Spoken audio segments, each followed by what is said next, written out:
Hi everyone, Bernard here. I hope you're all staying safe and well, and welcome to the Citizen channel. We have a History Boys feature today, so City Past.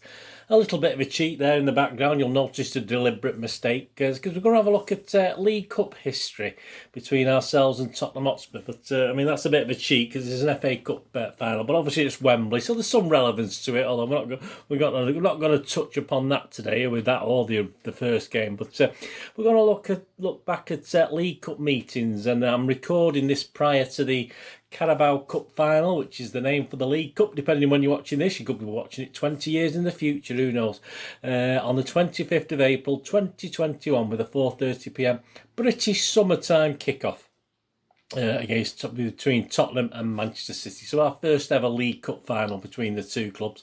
But we have managed a couple of meetings in the League Cup over the years, so we're going to have a look at those today. So you can just ignore that from a point of view of the History Boys, but a little cheat. I'm allowed to cheat occasionally when there's a lack of games between certain teams, etc. Please, if you're new to this channel, please push that subscribe button, push the bell notifications, and you'll see all my City stuff on there. And if you look very carefully, you'll see some film and TV stuff as well. So if you have any interest in film and TV, if you get a bit, a rest from football, have a look at that. There's loads of stuff, film reviews, TV drama reviews, information vlogs, etc. on there. So please check that out. Or if you know someone who might be interested, please put it in my direction. But this is a City history feature. This is a History Boys feature. Please, if you want any followers or friends on Facebook and Twitter, there's a couple of links on the page there, which should still be standing. So if you're after any followers, if you're fairly new to the Twitter and Facebook and you want some followers, do it. I do check back every 2 or 3 days and follow and friend everyone back. All comments, of course, on City Tottenham or whatever, always very, very welcome. And if you don't have time for a comment, if you do enjoy it, please just give us a little thumbs up. It's nice to get views, but it's nice to get thumbs up as well.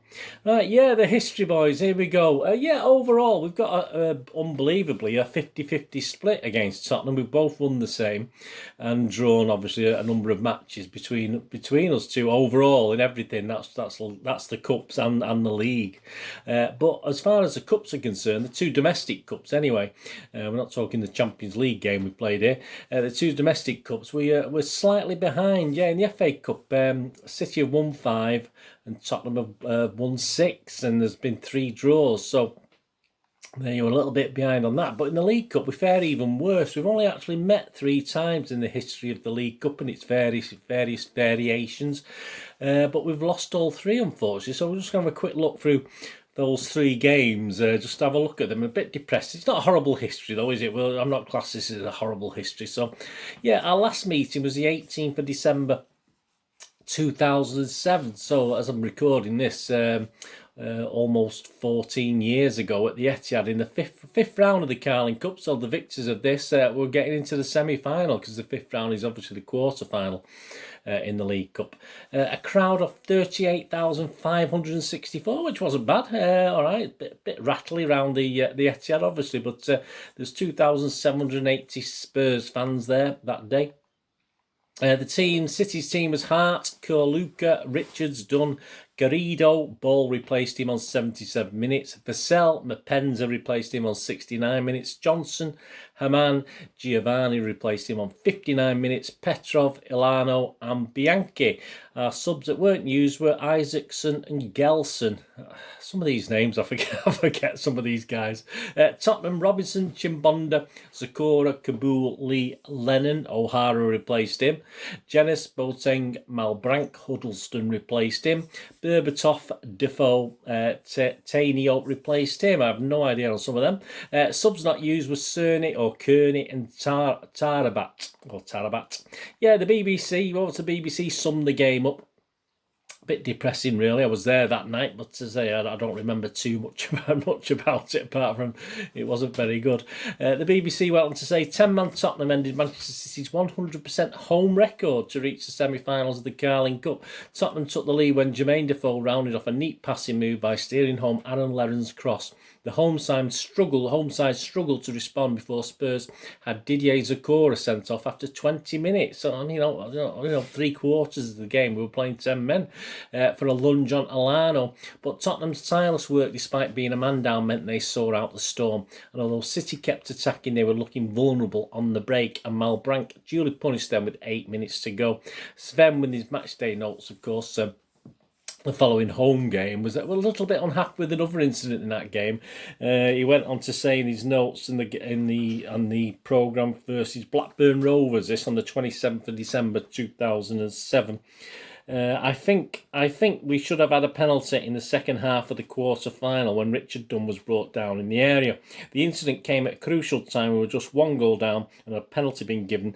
Chimbonda would have been dismissed for his second yellow, but the referee did not see it like that. That's football for you, isn't it? You also have to say that Paul Robinson denied us with a truly fantastic save early in the second half from a Darius Vassell header. We have to move on, but the people I felt sorry for were our fans, who I know were dreaming of seeing City reach a cup final after so long. Yeah, I mean, so many near misses in those days, weren't they, for us? I mean, we've become spoiled as I'm recording this, but certainly at that time, a lot of misses. So we didn't miss out on a semi-final, unfortunately.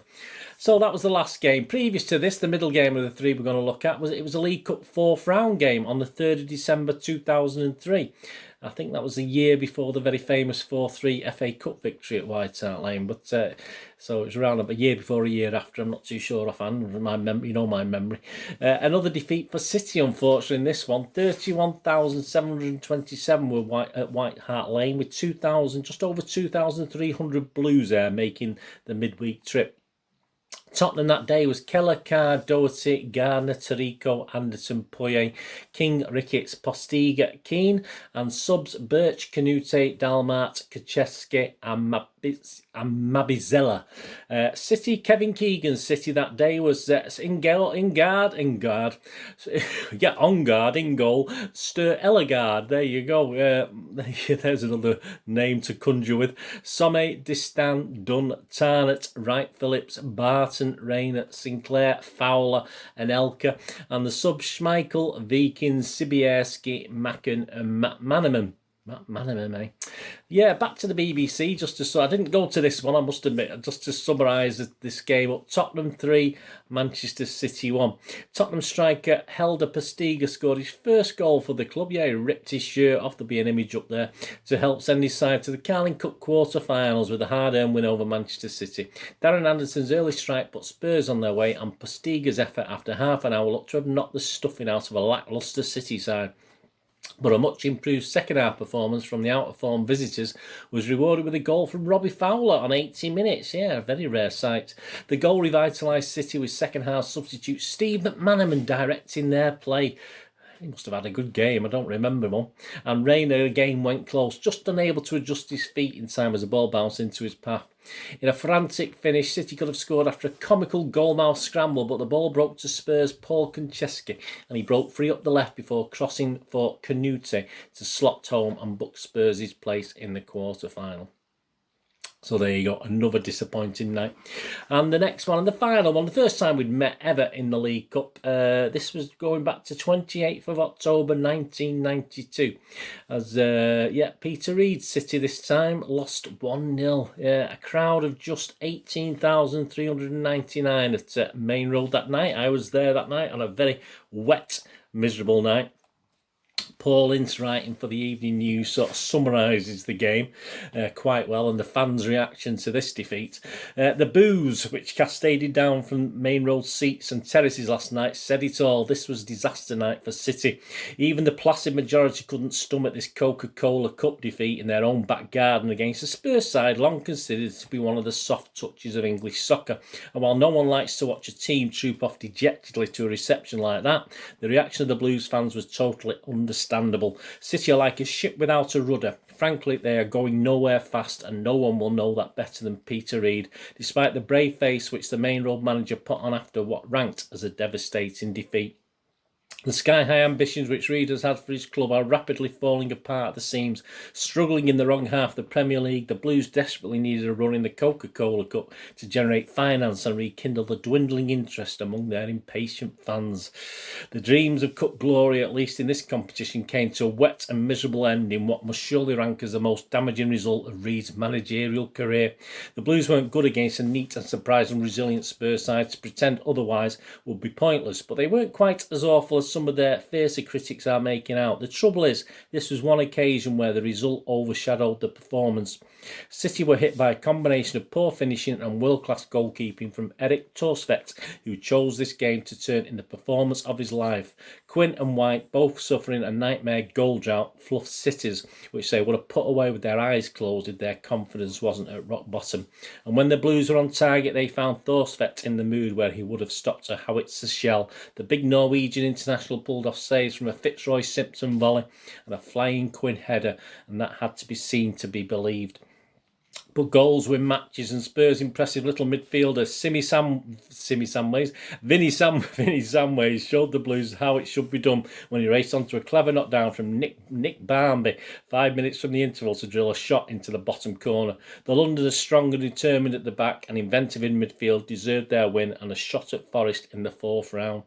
But defeat for the lacklustre Blues at such an early stage in one of English soccer's major knockout competitions will deepen the City gloom, and unless Reid can apply some surgery to his ailing side, City's season is in grave danger of passing away quietly, with nothing more than the grumbles of their disenchanted supporters to remind them of what should have been. There you go, Paul Hince. Very well put, Mr. Hince. Peter Reid's view of the game in the evening news. I am in danger of repeating myself after every match, but I didn't think there was a great deal wrong in our approach play or in the number of chances we created, but we didn't stick those chances away, which has been our major problem recently. It was our bad luck that their goalkeeper had one of those games when nothing was going to get past him. It is a major blow to go out of the Coca-Cola Cup at this stage, and I fully understand the reaction from our supporters at the end of the match. They have been very patient, and I can only say to them that my players are even more disappointed than they are at the moment. Well, probably not, mate, but there you go. Before we leave this match, the form guide that night and the players who played: Colton 7, Brightwell 7 out of 10, Phelan 8, McMahon 6, Curl a 7, Hill a 6, White a 5, not one of his better days, Sharon a 6, Quint a 6, Simpson a 6, and Holden, old Ricky Holden, a 7. The subs who didn't play were Reid himself and Mr. Flitcroft. As I say, the goal was Samways on 40 minutes, attendance 18,399. And the man of the match for City, well, went to Terry Phelan. City's clever little fullback certainly didn't deserve to be on the losing side after another top-class display in both defence and attack. So there you go, back to 1992. So as I'm recording this, almost 30 years ago. It seems like yesterday, that game. So there you go. 3 games, 3 defeats. As I'm recording this, we have a League Cup final to play against Tottenham. So as you're watching this, you'll probably know what happened depending when you're watching it. But as I'm recording this, optimism is high that we can do this. Anyway, hope you enjoyed that little history feature, the History Boys, on League Cup ties between Manchester City and Tottenham Hotspur. Whatever you're going to do with the rest of your day, have a great one. Look after yourselves, look after your friends, look after your families. More important, let's all look after each other. Till we meet here again, hopefully on the Citizen channel, or perhaps have a flit across, look at my film and TV channel, whatever it is. All I ever ask of you out there is please stay safe, Blues. Come on, City. Thanks for watching. Bye for now.